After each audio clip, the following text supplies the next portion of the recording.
Nous avons vu que entrer en morale, c'est chercher un chemin vers le bonheur. C'est une perspective qui est bien réjouissante. Mais nous pouvons constater dans le concret de nos vies que ce n'est pas toujours une chose facile. Prenons un exemple. C'est l'histoire d'Adrien. Adrien dévale 4 à 4 les marches de l'escalier de son immeuble. Il arrive dans la cour, il regarde à droite, à gauche, personne. Il avise un vélo qui n'est pas attaché, le prend et file dans la rue. Le problème, c'est que ce vélo n'est pas à lui. Mais c'est du vol. Oui, mais le bébé d'Adrien est malade. Adrien a besoin d'avoir un médicament rapidement pour pouvoir le soigner. Sa voiture est au garage et la pharmacie est assez éloignée de son lieu d'habitation. S'il y va à pied, il en a au moins pour 1h30. Est-ce vraiment du vol? Oui, mais le propriétaire du vélo, c'est le voisin d'Adrien. Et ce matin, il comptait sur son vélo pour aller au travail. Et ce matin, justement, il a un entretien particulièrement important pour la poursuite de sa carrière. Le voisin d'Adrien est arrivé en retard au travail. Il a perdu son emploi. Cet exemple nous permet bien de nous rendre compte de la complexité des choix moraux.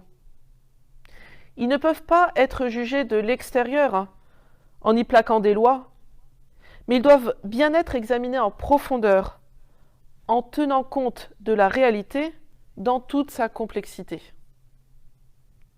Prenons l'interdit de l'homicide. C'est un universel. Il est lié à la nature humaine et il est donc commun à tous. C'est donc une règle impérieuse. Je dois la respecter en tout temps. Prenons le cas particulier des militaires, appelés pour défendre leur pays contre une invasion meurtrière. Défendre leur pays est un bien. Lors des batailles, ils peuvent être amenés à tuer des militaires adverses. Cela peut être acceptable moralement. Prenons maintenant un cas singulier, un cas réel, concret. Un militaire français, pendant la guerre du Vietnam, reçoit l'ordre de monter dans un hélicoptère et d'aller tirer sur une foule à la sortie de la messe dominicale. L'état-major, en effet, sait que des ennemis se cachent dans l'assemblée. Si, dans le cas particulier d'un militaire, tuer peut être nécessaire pour un bien, dans ce cas singulier, en son âme et conscience, ce militaire a jugé que cet acte était mauvais et il a refusé d'obéir. Porter un jugement moral, c'est chercher quel est le bien à accomplir. Pour conduire son jugement moral, la personne doit s'appuyer sur la loi universelle, c'est-à-dire une loi qui est commune à tout homme et qui découle du fait que nous sommes des êtres humains. Il doit aussi tenir compte des circonstances particulières, mais il jugera toujours dans la singularité de la situation et de la personne concernée. Ça, c'est très important. Un jugement moral se pose toujours pour une situation singulière.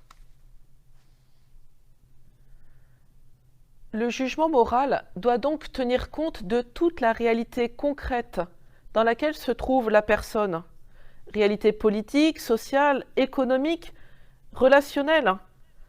Ses choix déjà posés qu'il engage, ses forces, ses fragilités.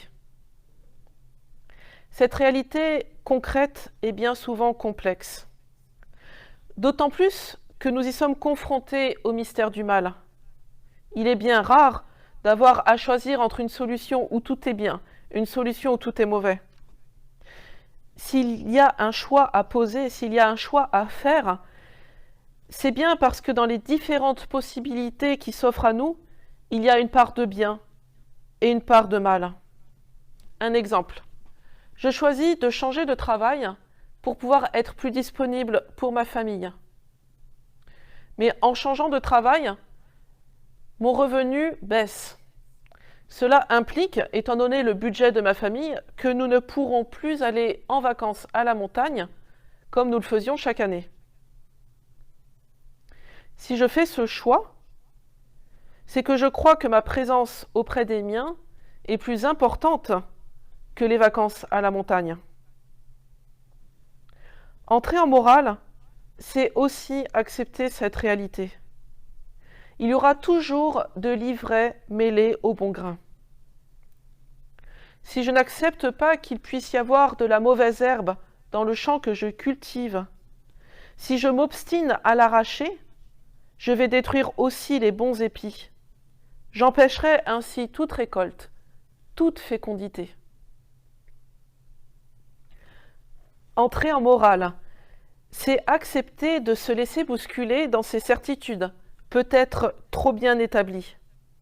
Je prends un exemple. Si je considère que le divorce est inacceptable, entrer en morale va me permettre de comprendre que si le mariage chrétien en tant qu'engagement pour la vie est indissoluble, et il est bon en effet pour une personne de tenir ses engagements, dans telle situation particulière, prenons l'exemple d'un conjoint violent, dans tel cas singulier, je pense par exemple à une épouse dont le mari était addict au jeu. Celui-ci mettait économiquement sa famille en danger, au point qu'elle n'arrivait même plus à nourrir ses enfants. Alors, divorcer pourra être ordonné au bien des personnes. Entrer en morale, c'est aussi accepter de se confronter à ses propres limites. Il ne s'agit pas de se demander ce que le super-héros ou la super-héroïne que peut-être je voudrais être ferait ou devrait faire dans telle ou telle situation. Mais bien ce qui est bon que je fasse moi, avec mes forces et mes faiblesses. Un exemple, un soir, je rentre fatiguée du travail, j'ai des soucis. Je sais bien qu'une amie va mal et qu'elle aurait bien besoin d'une visite. Mais ce soir, étant donné mon état intérieur, je décide de ne pas lui rendre cette visite. Entrer en morale, c'est accepter de faire sans arrêt face à des situations nouvelles. Déjà, parce que toute situation concrète est unique, donc différente des situations précédentes. Mais aussi parce que, avec l'évolution très rapide des techniques, ce qui était auparavant impossible est désormais possible. Ce progrès technique entraîne sans cesse de nouvelles questions pour le moraliste. Entrer en morale, enfin, c'est cheminer vers un choix. Et c'est donc aussi prendre un risque. Je dois faire avec une réalité complexe que je ne maîtrise pas.